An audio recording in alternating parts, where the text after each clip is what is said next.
All right, we're going to call the town budget committee meeting to order. So let's start with our roll call. Member Lee is not present. Member Arnold. Here. Member Demeto. Here. Member Byers. Here. Member Riley. Here. Member Castillo. Here. Member Hazel. Here. Member Ryder is not present. Member Peterson is not present. Member Nummer. Here. Member Sykes is not present. And Member Clark. You have a quorum. Okay, thank you. Now, election of, election of the chair. Any nominations? Joy? I nominate Anna Demotta. Second? Second. Any discussion? Other nominations? All those in favor? Aye. Okay, any objections? Opposed? No, opposed is the word, sorry. Abstentions? All right. Yes, I will be chair tonight, and now nominations for vice chair. I nominate Joy Riley. Second. Okay, any discussion? All right, all those in favor? Aye. Any opposed? Abstentions? All right, Joy Rowley will be the co-chair. Thanks, Jill. Or the vice chair. She already put it. All right, so let's have an overview of the budget process. All right, perfect, thank you, Chair. Congratulations on another round of chairing the budget committee. Thank you. So we are shifting our house tonight, and now we are here tonight to look at the proposed budget for the city. The city is a little bit bigger and more complicated of a budget. So tonight's intent is really just to share the budget message, which is my main themes and Tess and I's main takeaways as we budget for this coming year. And then dive into some details for you all then to take the budget home, review it, and we'll come back together next week to actually have a public hearing where we can have public feedback on the document, as well as consider if it's ready to move forward to city council's review or not. So everything I just said is actually just summarized on this slide in the visual. So we are tonight, right here at May 10th, I will be presenting the budget message to you all. I just want to recognize how much work has gone into this process, not only by staff, but by city council and all our committees and commissions who help with the goal setting process. And really the purpose of the budget document is to support the city's core services and obtain its goals and improving that service for our community. So as a reminder, next week, that will be our public hearing. We have a second meeting, if needed, May 24th, if the budget committee would like more time with it. But the goal is to get that budget to city council by that June 7th meeting so that we can file and certify our taxes by June 15th. So no pressure, but a little bit of pressure. And if you don't mind, Chair, I'm going to just jump straight into the budget message. Absolutely. And if you have any questions in the process.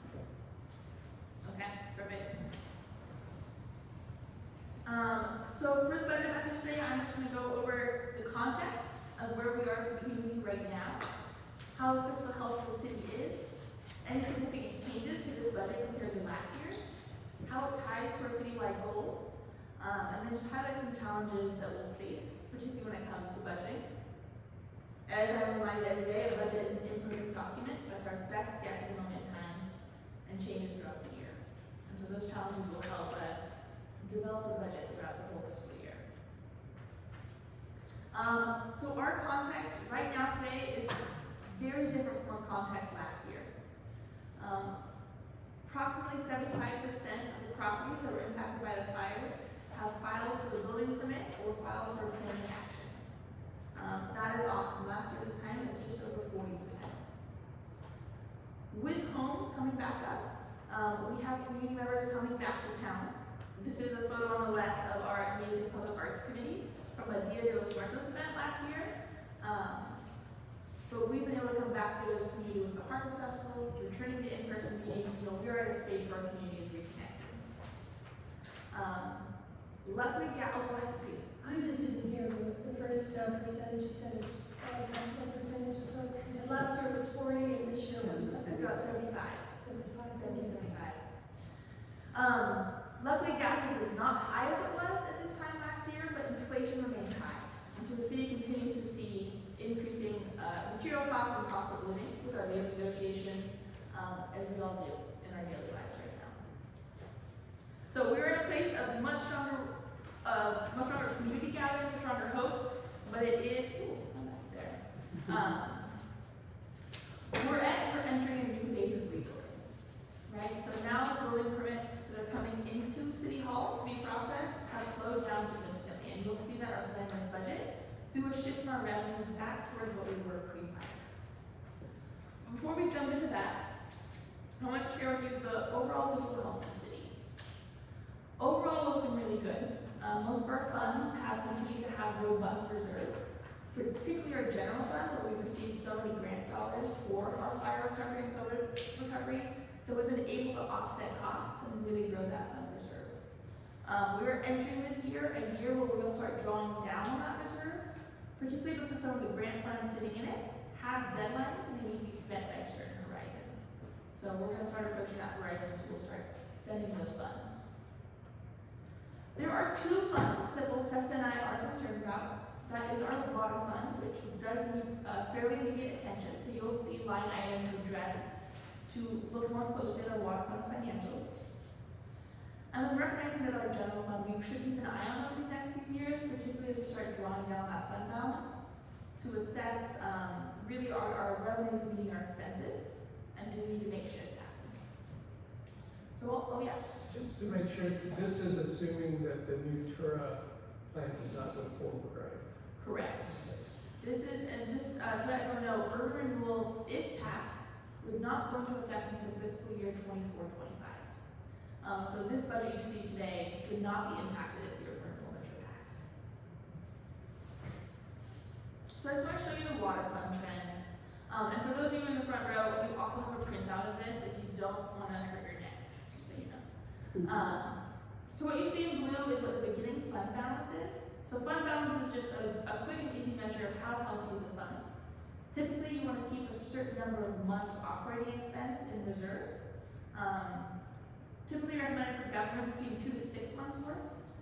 You know, our water fund beginning fund balance has dropped to about 3 months, a little less of operating reserves. And I want to point out to you why this is occurring. And you'll see we had a huge spike in expenses in fiscal year 22, and we had a reduction in revenues. So the reduction in revenues, that occurred because we lost so many customers to the fire, and the main source of funding for our water fund is through people paying their water bills. So if water's not being used, we're not charging customers for it, so we had a reduction in revenues. At the same time, we took on additional debt service in fiscal year 22. So the city built a new reservoir, the Ratwood Reservoir, and it had $2 million gallons of capacity, which is really important for keeping the water pressure in our system and for potential future use in the future disaster if it has more water at hand.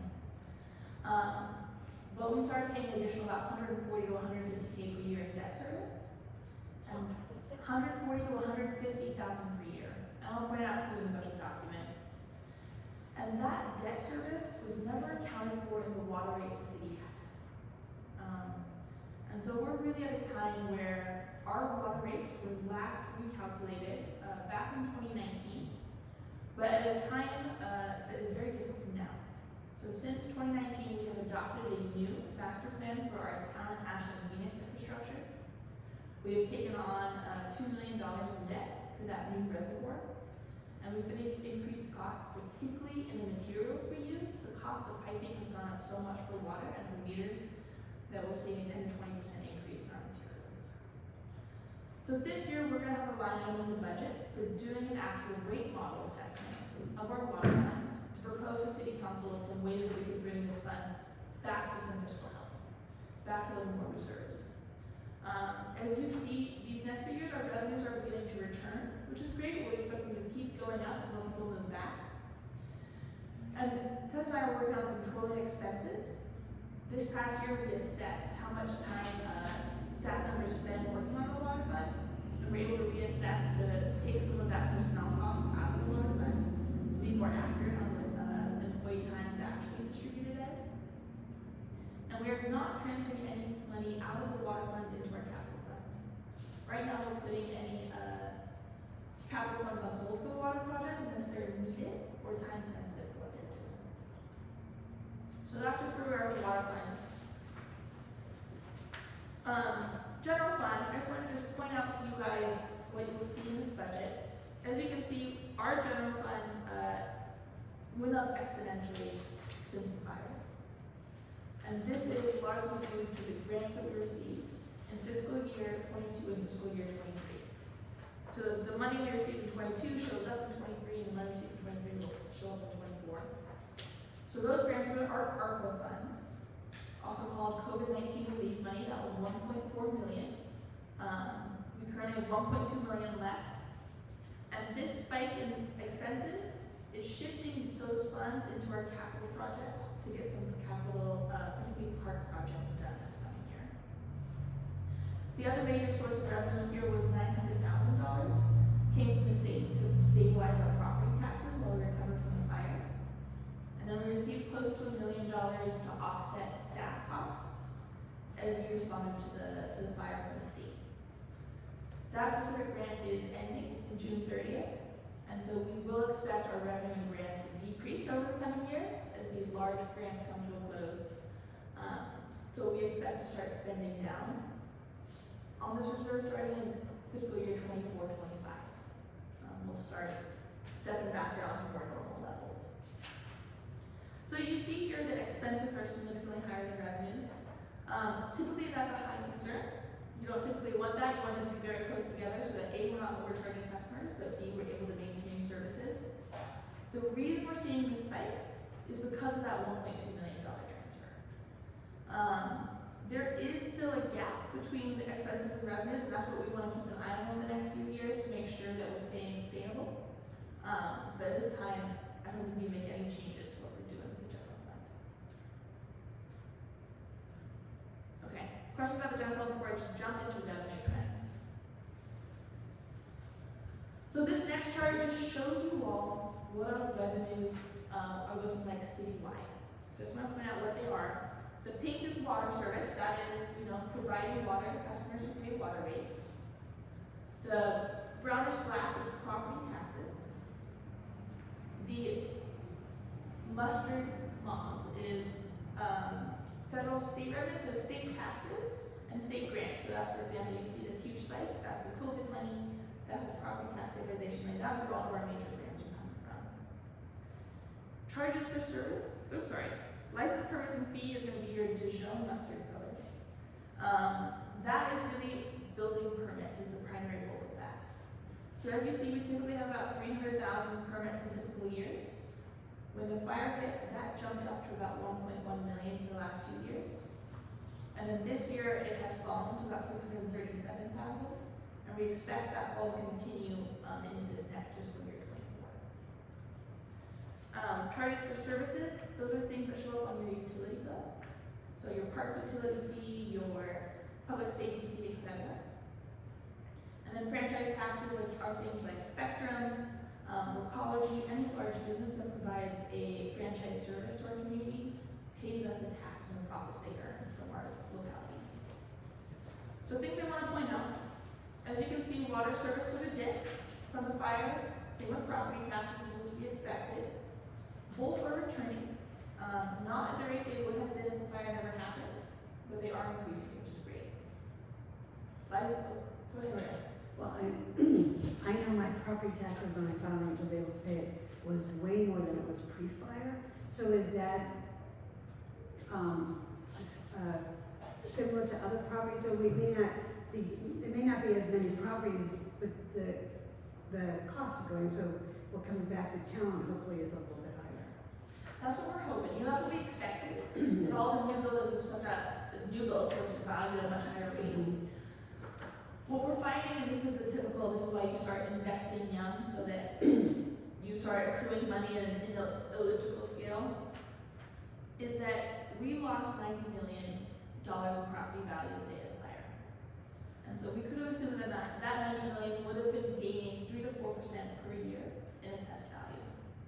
And so that gap where that 90 million could have made is going to be met by the value that comes on from the new build. We're hoping we're underestimating, we're hoping it is higher, but right now it looks like it'll, in about 8 years, will be fully recovered to what we would have been if the fire never happened. 8 years. Yeah. At the same time, though, I know the assessor has had some struggles with fire response too, so we are looking at maybe potentially correcting property tax data, which could change our projections. Right. And I know before the fire, we had talked about town hadn't been assessed for a while. Property taxes were already too low. They should have been higher, and the fire happened, so. This is a reassessment. Yeah, so that's. Just out of curiosity, do you know what like the average time to recoup that loss is between a natural disaster and a concern for recovery? Yeah, that's a great question. So I don't know about any other scenarios except ours here in Phoenix's. I looked at their data. Speaking to folks from FEMA folks who work on disasters, what they find is that communities have faced two situations with disasters. One is they recover in a much more gentrified, higher property value way, or two, they don't recover at all and then they just become an empty community. That's as much insight as I have about their locations.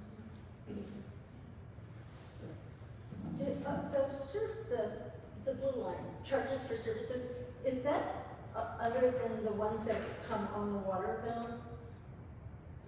Is there more in there to that question? Yeah, is the blue line the things on the water bill or those other It's services? like parks and, I forget what else is on the water bill, besides water, there's like 3 other charges. There should be the parks utility fee. We have a storm water fee that actually comes on their sewer bill. We have a transportation fee and a street fee. And then we also have a public safety fee as well. So those 5 fees are what are representing that charge for services. They have fared better than, for example, our water service, because right before the fire, the city council did up the parks fee surcharge. And so the amount of money that we increased that parks fee on the utility bill, has helped, keep that charges for services higher than it would have been if they had. But if people were not getting water bills, were they still being billed for the fees? They were not. But it was those who were paying the fees, paying higher, so it didn't maxed. lose as much. Right. Exactly. I mean, it doesn't look like there's a dip though, it looked like it kind of was still kind of an increase. Right, so the fees were increased other than parks, there were other increases? There were not, parks was the only increase. But it was interestingly, as Chair Yamato said, we'll call Chair Anna said, while the number of customers, the number of people paying their utility bills decreased, but the amount they were paying increased enough to offset that.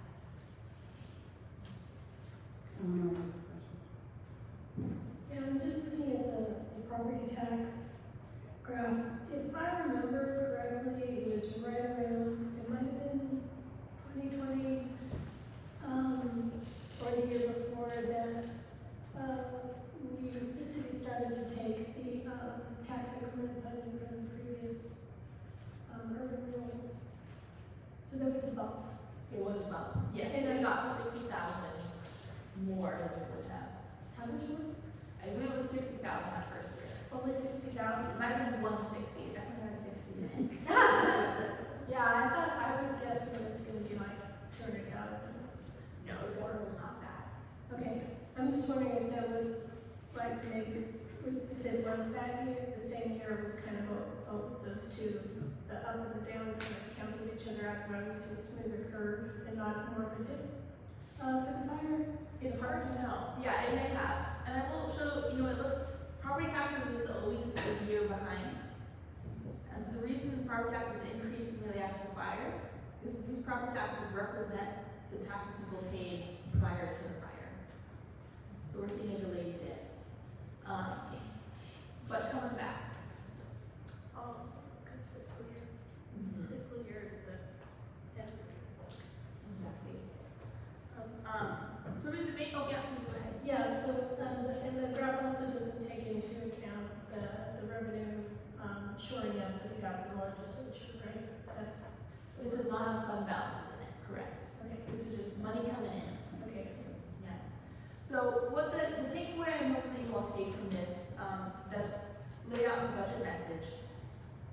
we're starting to shift back to our typical pre-fire levels, meaning the distribution of where our main money comes from is returning back to that level. Sorry, folks, wrong place. No worries. So, for example, license permits and fees typically represents 5% of our of our total revenue. Post-fire, it was 25 to 30% of our citywide revenue. So we're swinging back to proportions that we could expect as our long-term proportions. We'll still have relatively high revenue this year. We will still have more permits and licensing fees than we anticipate. But I do believe fiscal year 25 is when we'll see a more stabilizing of our rebuild coming to a slower point. Now, the other side of the coin is our expenses.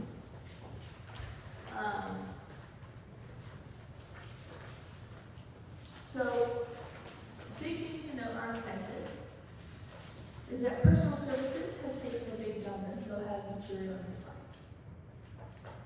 So the reason personal services has taken a huge jump is for 3 different factors. The first being we had a substantial increase to our healthcare costs. Health insurance went up significantly, as well as our workers' comp post-fire and just our typical insurance post-fire. The other reason personnel services increased is because we filled staff vacancies.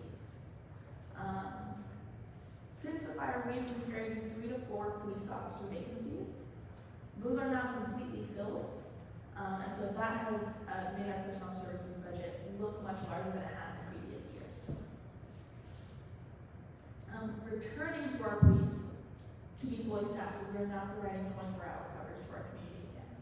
I don't know if you remember years last year, we had Ashland covering half-day shifts for us. We contracted out with them. We did. Do we So no then- longer do that? Okay, so we're all 100% We're talent. 100% talent now. And surprisingly, talent has a lot of lateral officers that have more than 2 years of experience who are now part of our team as well. We only have 2 folks that are still in their 2-year period, which is great for us. But that has caused an increase in how much we spend on personnel, because personnel is our highest source of expenses for the city. The other reason personnel services has gone up is because of cost of living adjustments with our unions. So last year we negotiated a 6% cost of living increase for our unions, and we're back in negotiations this year. I'm hoping to do a 3-year contract. We did a 1-year contract, hoping inflation would stabilize by this year. It's still high, not as high as it was 10% at this time last year, and we're currently at 5% for the CPI cost of living adjustment. So this budget anticipates a cost of living adjustment. It may be less, it may be more than what we're guessing, but we'll see what comes out of the negotiations. The other really big one is materials and supplies. So as I said, in the water fund especially, we have seen a huge spike in the cost of purchasing meters and purchasing pipe. To give you guys an example, Faith Banana Metal, we got a quote 1 year after the fire for replacing the chain link fence in our public work yard. At the time, we just didn't have the capacity to get it done. We got a quote a year later, and the price had gone up 4 times just for a chain link fence. So we're facing increases in materials and supplies. What this has meant is that we're pulling back on doing certain things to try to just stabilize and spread out the revenue costs. But this will be something that will continue to be a challenge until the economy shifts in some way. That's no, we're all hoping. The last thing I want to point out on this graph is the transfers out. So that is taking money from our revenue funds and shifting them into capital fund.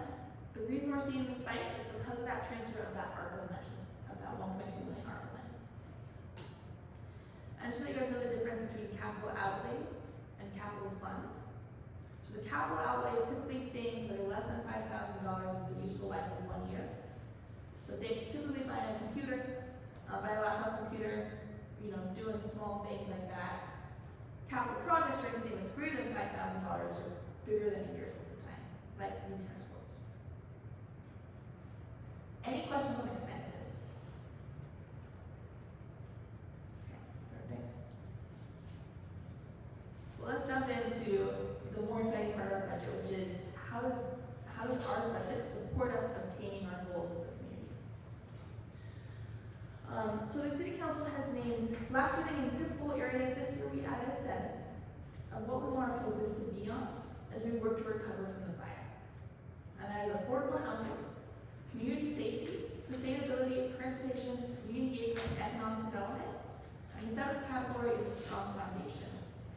One thing we recognized this past year is that we want the city to be a well-run organization that proactively plans for the future. But to do that, we need to put some stronger foundation pieces in place. Things like reassessing our water rates, updating our personnel handbook, updating our job descriptions, kind of getting bureaucracy back in order. That's the goal I got most excited about, so I'm looking forward to it. And so in my budget message, it outlines how this budget helps attain our goals in these areas. So for example, affordable housing. We're really focused on doing a new housing needs analysis and local land inventory, so we know what's available and what's needed. We also have a line item in there for consultant to help us do code updates, to update our code to both encourage and implement more diverse housing types here in town. Community safety. We have funds in our budget to update our emergency operations plan. We've been waiting to update it, we're doing it with the Jackson County, and the county has not yet completed their section. So this is continuing the work that efforts there. We also want to purchase signage. I don't know if you all have seen in Phoenix, they have those road signs. The really fun ones that you can write happy birthday to someone. Doing some signs so we can let folks know they have an emergency, where to go, or if a boil water notice goes on, things that we can place around town, better communicate with folks. Sustainability, this is helping us adapt for changes in our climate. Specifically looking after both ourselves and the creatures and the plants that live here. In this budget, you'll see that there is a grant that we received to plant 1,000 trees this coming year. So that'll be an exciting effort.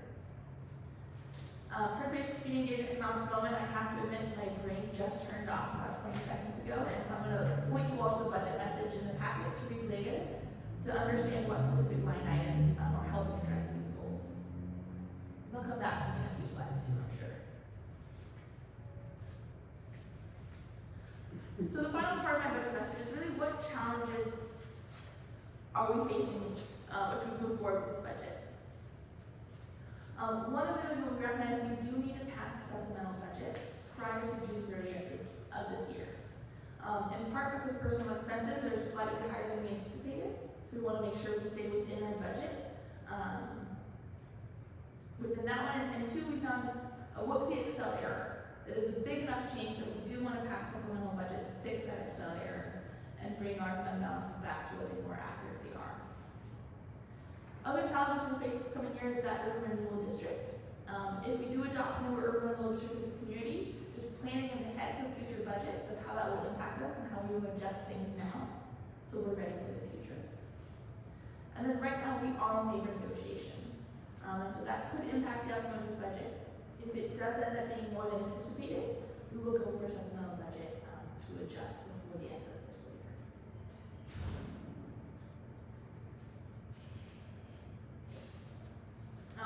That is the PowerPoint summary of my budget message. I do want to welcome you all to read it. It is a part of the packet you'll come home with today.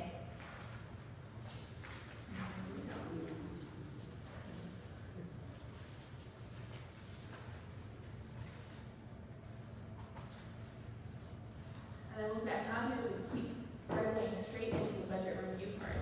If you guys already, if you want a stretch break, we can do a stretch break too. We'll have a 5-minute break.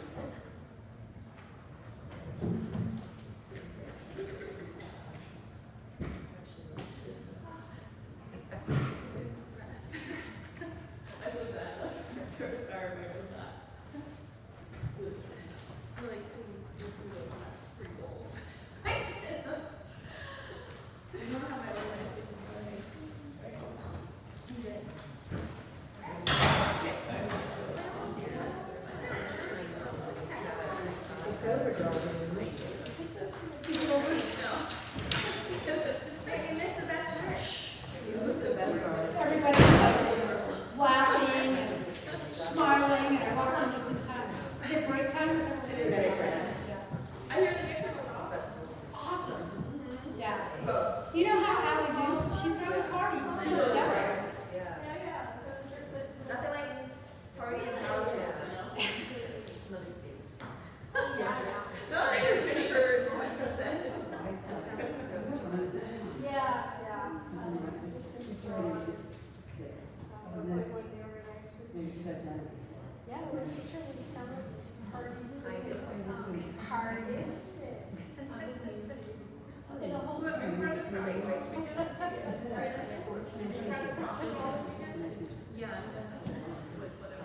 There seems to be some signs missing.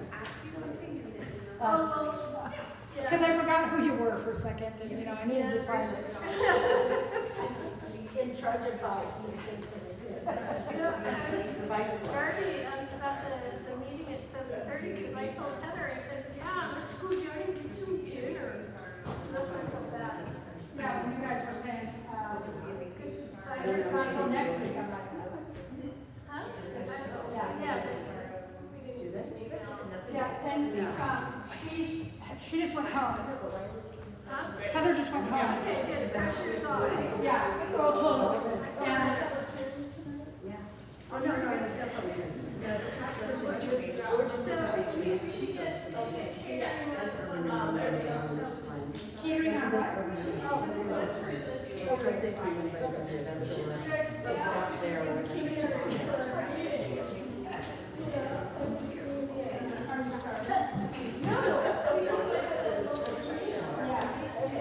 Yeah, I don't know.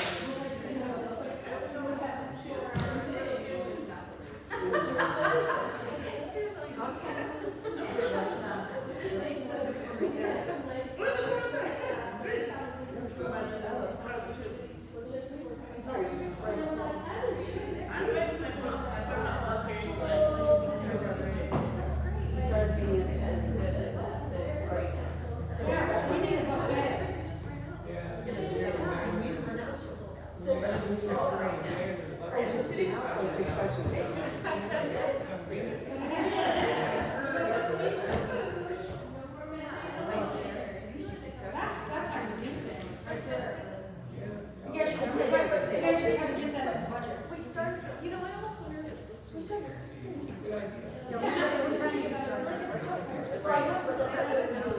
think it's a two. Okay, like one more.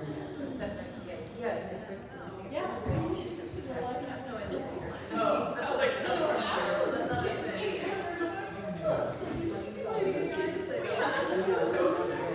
Oh, we want our pizza. Okay, we decided. I don't know, it's about something, I don't know what it is. Well, we do have those meetings. No, I was going by Anna, laughed at Right, I heard about that one, I'm even. That's not bad for us. That's right. That's good. That's right. That was one of the projects in the finance director. People have noticed this.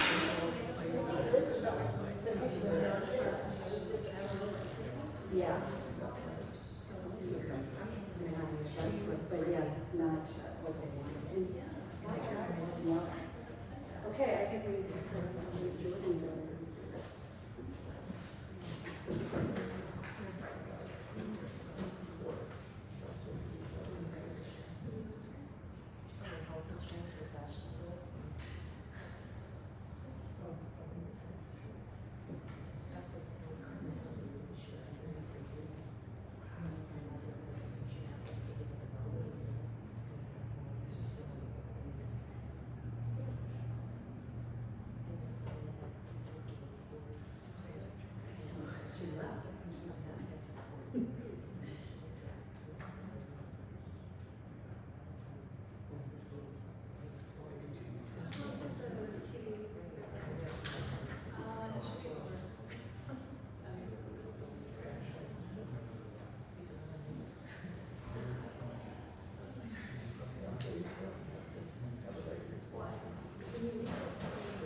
Okay, I think we're gonna come back to order here.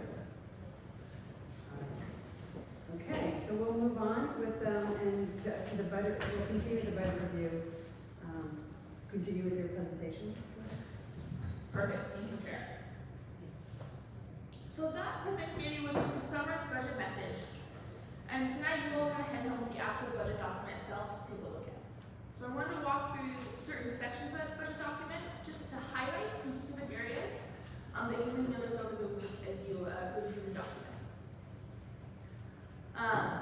First I wanna point out, just some changes to our org structure. Town's population has upticked, since the fire, we have about 150-person growth according to PSU from last year. I would argue with them that we have much higher with the number of people who have moved back, but right now we are officially at 5,800 folks. We're doing no major changes to our FTEs. We have done a little bit of reshuffling. I don't know if you all know Doc. Doc for a long time has provided maintenance to our facilities. He's now our part-time code enforcement officer.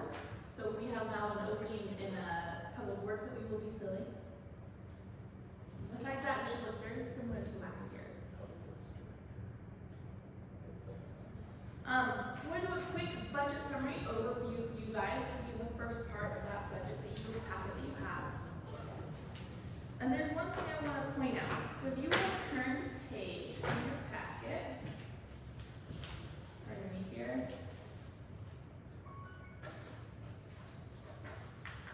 It is going to be page 14.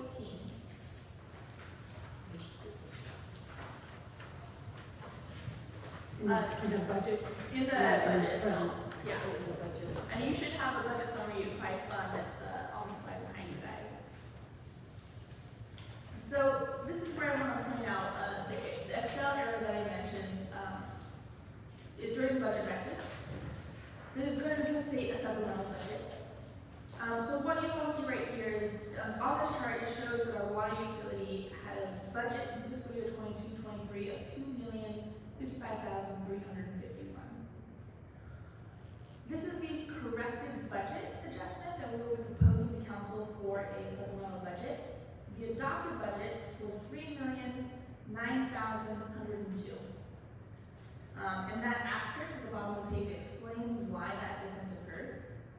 The reason I corrected it in this chart is I want you all to be able to compare what last year looks like compared to this year. Yeah, Councilor Byers.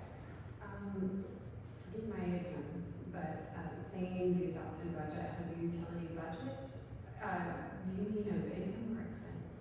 So both. So legally, any fund that the city has control over has to have the same income as it has expenses. Okay. Thank you. Yeah. So that's the sum total of the beginning fund balance, revenues coming in, revenues coming out, and it also equals the ending fund balance and all the expenses. So the reason we made this adjustment in this budget document, though it hasn't officially been reviewed by City Council for supplemental budget changes, is because it significantly changes the comparison from last year's budget to this year. It would have changed our water utility fund by 30%, when really the actual change is just 0.2%. So the main takeaway on this slide is just we have a very consistent budget from last year. Not a lot of changes happening. On the next page, you will come across summary of revenues by category. You can look at this slide or your budget document, but I wanted to point out some things here. We continue to have a really healthy beginning fund balance across our city funds. That beginning fund balance, as a reminder, is what is in reserves for all of our funds. Just to give you guys a quick difference here, grants versus intergovernmental grants. Intergovernmental grants are grants that are coming from the feds, or specifically from the state. Grants is more general from private grants or non-government entity grants. They're split kind of evenly, should be filed in the same way, so a lot of our granting sources are coming from those areas. So things to just point out the trends of changes. So we're seeing an increase in our charges for services. Once again, that's the charges that are on your utility bills. So those are going up as we expect more of our community members to be moving back into their legal homes. So charges for services is increasing. License terms and fees is decreasing. This looks like a really big jump from 1.1 million last year to 500,000 this coming year. What we saw is that we actually overshot last year. This is what we adopted in the budget, and we actually only brought in about 640,000 this year in our license permits and fees. So we expect to see a similar decrease as the rebuilding starts recovering and less permits are being processed. Oops, sorry, y'all. I'm gonna make me dizzy here. Other things to point out, interest rates are very high right now. And because we have such an unusually high beginning fund balance, we do expect to bring in some pretty ample interest income over this coming year. And once again, interfund transfers in, that's the moving of money from some of our revenue funds into our capital funds. So that 1.2 million is moving really the ARPA money around. Where's the interest income from? It's from what we earn. So we keep all of our money in what's called a local government investment pool. And it's actually where all municipalities keep the bulk of their money. And then what we do is we transfer it from that pool into our US bank account when we need to use it. But that pool itself earns interest. And so right now the interest rate is at 3.5, 3.75. It's high. Whereas, 2 years ago it was close to 1. Or more.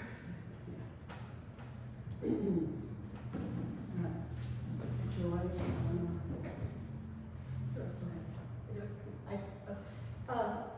When you transfer it to the capital funds, when we get further in there, will we see which capital fund gets each one? Yes, and I will just give you, not to jump ahead of you, but the very last page details specifically the projects that are in our capital plan. Sorry, the very last page of the budget document. But I'll walk through it in the presentation as well. Yeah, I'm wondering about the reason that we overshot with the license, permits and fees. Did that have to do with, giving people who are rebuilding a break? Not charging them some fees, or is it something else? No, we expected this year, we expected in fiscal year 23 to see the same amount of building permits being submitted for review. And what we saw, we actually only had half came in compared to what we had in 2022. So it's really just that the rebuilding is slowing down as less and less properties are there to rebuild.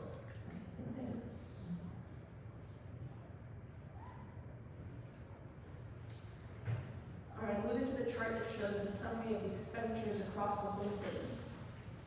Once again, this is a big picture overview. Want to point out that personnel services is pretty in line with last year. Once again, these higher amounts compared to actuals in previous years is largely filling of those staff vacancies. So, filling those 4 officer positions that were unfilled those previous years. About a $70,000 increase to our healthcare costs, and then the cost of living adjustment. Debt service, I had mentioned to you all how we are now paying off of the new loan for that new reservoir. So you can see that jump in fiscal year 2021 to 2022. This jump was particularly big because we actually did not pay one of our debt payments in 2021 because the state gave us a waiver due to COVID. We still have to get the money back, but it's just being amortized across the schedule. So we expect to see this $450,000 kind of level of debt we need to pay every single year, really through 2040, 2050. The thing that Tess and I are very, very aware of, this budget does not capture, is that the city has a balloon payment due on one of its debts in 2030. That'll be about $1 million worth, so the city needs to start putting away funds to make sure we can pay off that $1 million about 7 years from now. That's on the reservoir? That's so we have 3 different flavors of debt, and they're all on our water fund. The first one is the money we took out to build our tap infrastructure. So that we refinanced, and I forget what else in the budget, but we refinanced. And so the balloon payment is actually for the refinancing of those funds. There's a second safe drinking water fund loan that we took out. I believe that was for additional tap infrastructure that we're paying off. And then we have this newest one that we just started in fiscal year 22, which is another safe drinking water loan for our new reservoir. These loans have very low rates, they're really great deals, but we just want to make sure that we're able to meet the needs for them. And so if we know for that debt refinance that we did, there's actually two balloon payments, the first in 2030 and the second in 2035. Each of them a little over $1 million. So, as we had mentioned in the budget message, our water revenues right now currently do not account for the new debt with the new reservoir or the balloon payments for our current debt. So we will want to reassess those fees this year to make sure that we are fiscally healthy enough to pay those when they come due. So you're saying we're not, the fees don't cover it, but are we putting away money towards, we're not putting away money towards those balloon payments? Okay, I'm wondering, because I thought there was a conversation that occurred years ago that some of these loans could be forgivable. Is there any chance of that? Yeah, so with the new reservoir, we actually took out a $3 million loan for that, and $1 million was forgiven. We are not able to have our refinance forgiven because it was a refinance. So we will have to pay those balloon payments for sure. And as for that second middle debt service, I'm not aware of that one beyond looking at the terms we have. That one was in 2040 or sometime around then. If you don't mind, give me a minute, I'll turn to the page of water fund in here and give you more details. Yeah, one more question. Is this out of DEQ? Is it water? Is that, I'm going to which agencies providing the loan? I should know this would be through the Water Bureau. I don't know if it's through the DEQ or if it's through, I'd have to investigate which agency in the state oversees that program. Because I think there are forgivable loans out of DEQ, that's what we heard in the sewer board was talking about, so maybe we could just swap some of those. That would be great. We'll get right on it. But yeah, that's something that we'll want to be mindful of in the future is we've taken on probably the maximum debt service that our city should be carrying for a city with the revenue our size.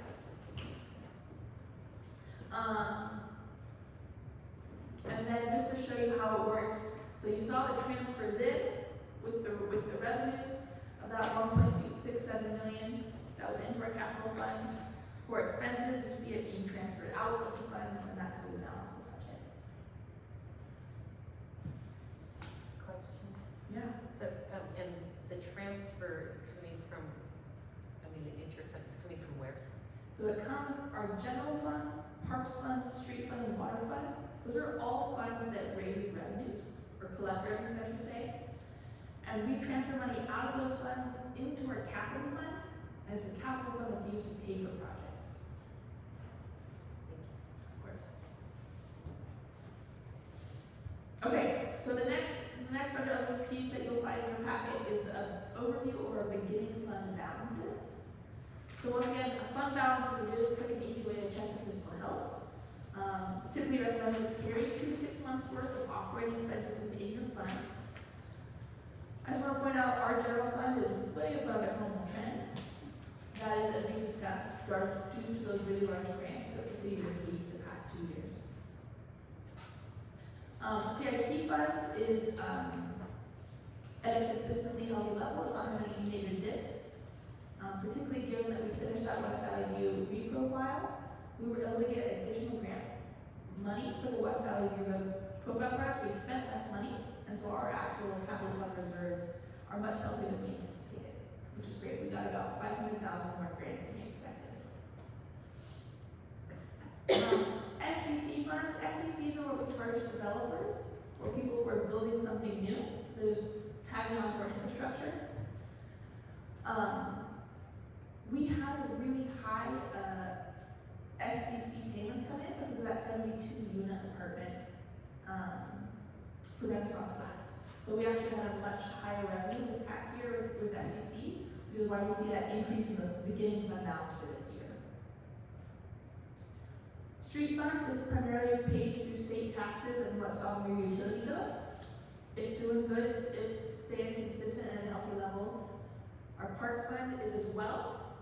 You know, park projects are projects we always want to do because they're so highly used by our community. But I will say our parks fund grows the slowest because it has the lowest income. So in this year's budget, we propose using ARPA money to get some of those park projects done. And then once again, as we talked about at length in the beginning, our water fund has consistently decreasing beginning fund balances because of that additional debt service and the loss of water customers with the fire.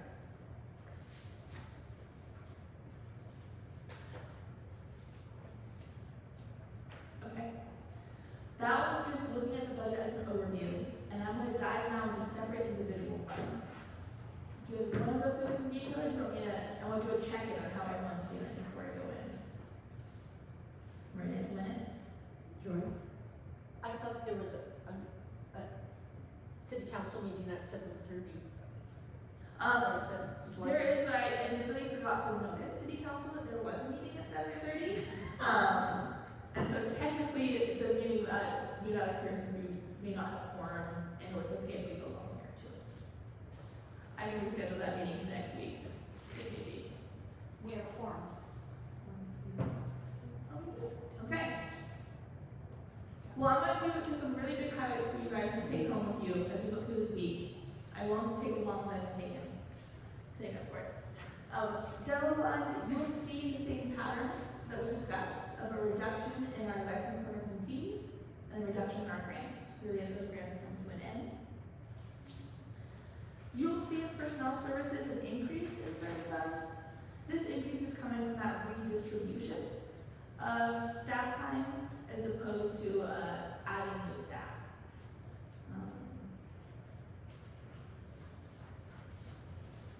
I want to get to the fun stuff for you guys. So the fun stuff is, in the general fund, we put some money aside to do an equity assessment to help us better understand how our practices and policies impact different communities we serve. That's that 30,000 you see up there. And the grant expenditures down here are for our tree planting project and for a solar planting project that we receive grant funds for.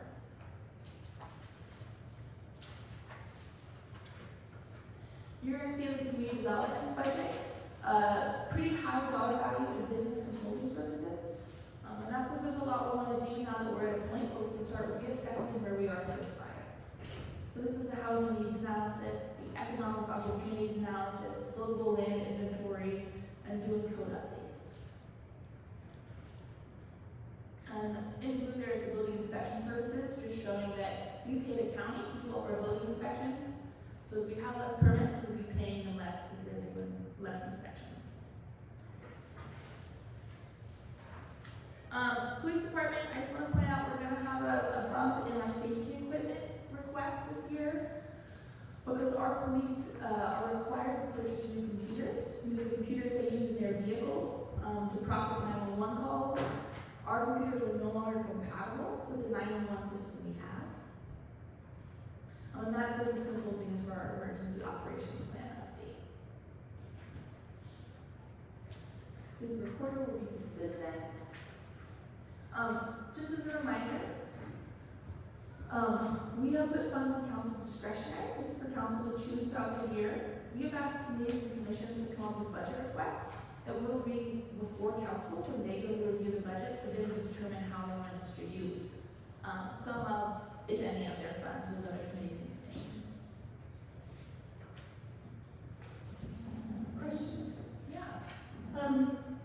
regarding the safety equipment to be compatible with the 911, if I remember correctly, that was a bond, that we voted in, the county voted in, people in the county voted in to revamp the 911 services. Does anybody else, did I hear that? Does anybody else remember that? I think I did. Yeah, If okay. it was, it would have been for county, not for individual police departments, so, 'cause this is to update. We contract with the county by Right. Yeah, I just wonder whether, that was a substantial portion of money to upgrade 911. It didn't take into account rolling out to the various police services to make them compatible. I'm just wondering about that. I'm not entirely sure. I know the issue is a Windows update issue.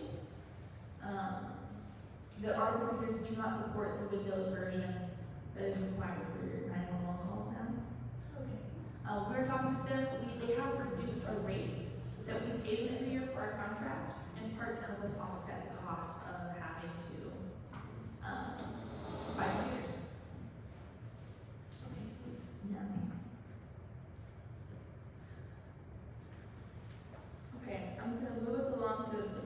fun here, No, but I love your little message here, mine is positive. and Theo is ignoring it and moving on. Once again, charges for service, we expect to increase as people move through. I wanna point this one out, because this one is important. We're seeing above materials and services, materials and supplies in our street fund this year, and that is because we're shifting how we do pavement management. So we used to spend money every single year to do things like fixing potholes, chip seal, all that. We contract with the county to do that work. The county has switched to an every 3 years model. So rather than doing that every year for us, they're gonna do it starting next year. And then they're gonna wait 2 years and then do it again on the 4th year. And so what you see is an increase this year in cost, because we're gonna invest a little extra into our pavement management. And then save up the funds to do it again in 3 years. So that's why you're seeing a bump in the street fund for that materials and services. That's to pay for our pavement maintenance stuff at the county. So we'll go from maintenance from every year to every 3 years? But the idea is we'll do more than that per year. Because right now they're trying to hit every single jurisdiction, Right. and now every city will have its own year. Okay.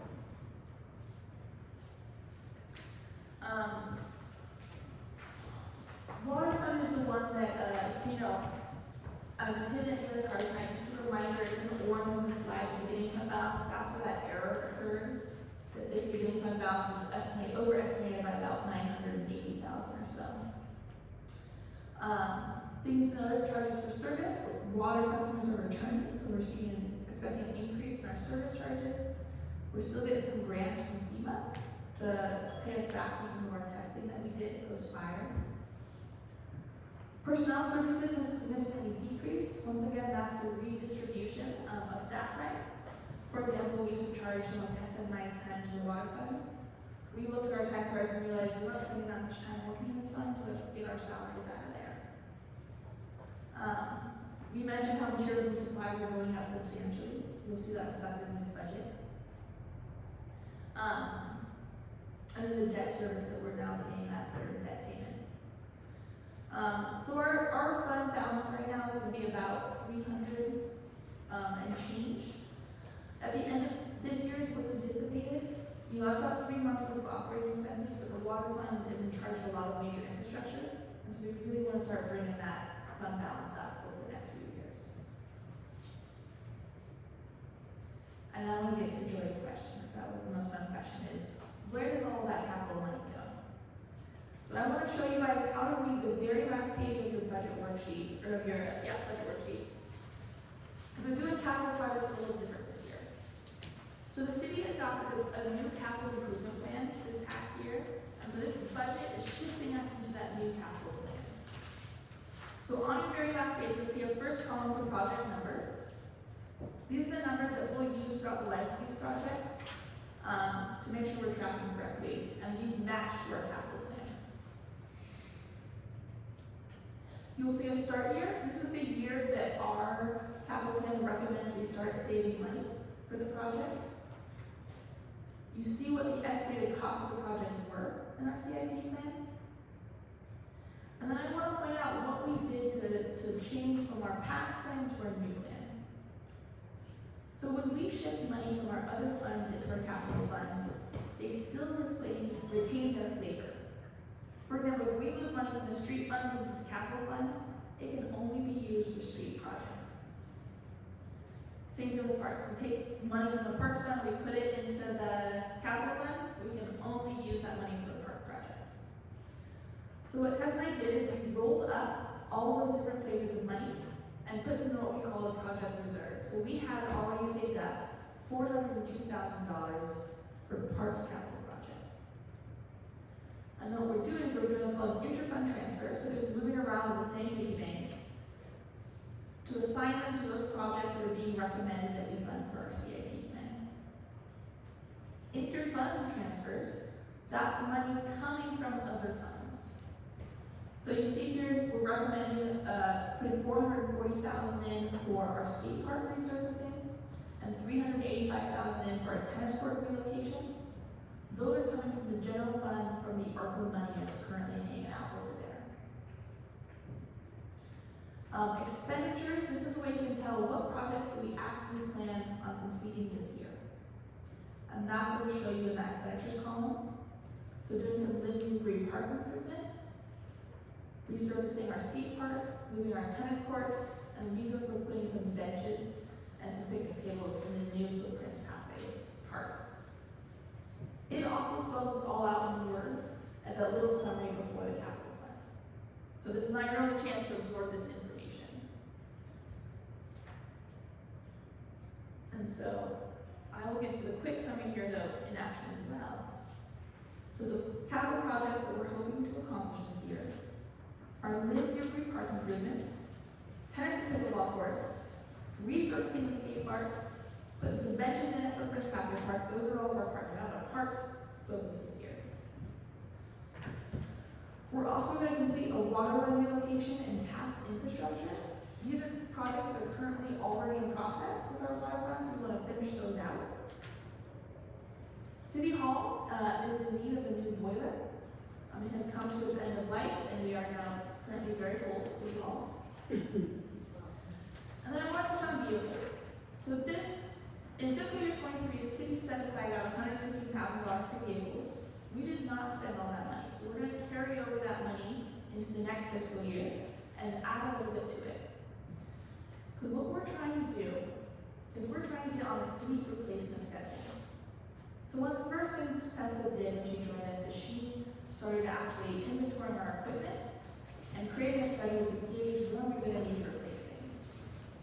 And so Tessa created a scoring system based on practices of organizations that were based off of the age of the car, the mileage, what it got miles per gallon, how much putting it into maintenance every year, a whole series of factors, and assigned a score to it based on how it found those factors. And what we found is that we are very behind on our vehicle needs as a city. We currently have right now 9 cars that should probably not be on the road due to one issue or another. For example, one of our police cars has a broken gas gauge. So we're having to track it by hand to make sure that it doesn't run out of gas stream. That's one of the cars that needs to be replaced.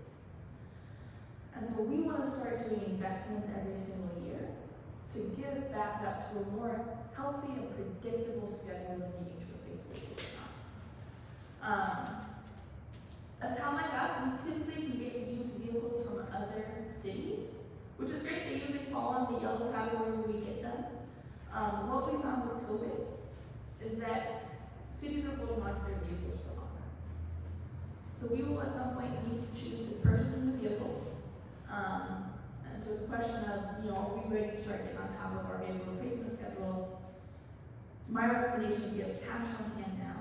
So now is the time to start the process so that we're not caught 10 years down the line in this same hole of all our cars over in that column. But I wanted to bring that up because I know that was an area of concern last budget season. So I wanted to make sure to point out to you guys that that line item is in there. So take a look at it for you all to see. And I went way over what I told you I was going to go way over, so I apologize everyone. Any other questions, Jordan? I have one. So, can we anticipate that there will be a request for increase in fees during this budget? So I know it's kind of a no-brainer because she talks to me about a lot of fun. We need to, so we can anticipate part of our job. It will be part of the process that we may be looking for recommending an increase in fees. Yeah, so this budget document does not reflect an increase in fees, but we do expect probably in September, we want to do a water rate assessment and actually adopt a rate model for the city council to consider, which would likely result in an increase in water costs. I would say our other fees are looking healthier than I anticipated during this budget process. Our parks fee is staying pretty consistent with needs, same with our streets fee. The one fee that is lagging behind, because we just went through our stormwater master plan, is our stormwater fee. So it's really stormwater and water that I have the most concerns about.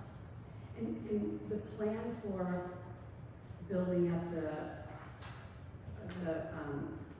what we have to pay off in, 10 years, 7 years now? Is that part of this, but it's not here yet, you're It's still. not, we're not the water fund balance is robust enough to. It's also we're cash basis, and so it's really hard to encumber funds for the future. Our general fund is so healthy that if ever needed in the case, you could do a loan from the general fund to the water fund and have the water fund pay that off to the general fund over whatever period of time we need. So we're not in danger as a city of fiscal default. We have the funds available to pay off the loans, but we want to start paying now, so it's a smaller bump for our community rather than significant increases 5 years from now. Other questions? All right, well then we will adjourn and we'll return next week. Thank you. And next week, the meeting starts earlier at 5. Yeah, so 5:30, we're gonna do it before the city council meeting. Yeah. And then we do public hearing, and we'll look at the amendments. Yeah. But you know, Jordan, I point out that we have a forum, but if you'd rather wait till everybody's here, if that's your preference, I have a hard time. So I would love to touch base with you, I'm just sure that it would be otherwise. Okay. And, just because you guys were talking about, is there any way that we can see what the fleet need is? Like, that, I counted the cars and I think that's probably not a good way to count the cars, is based on that scale, so.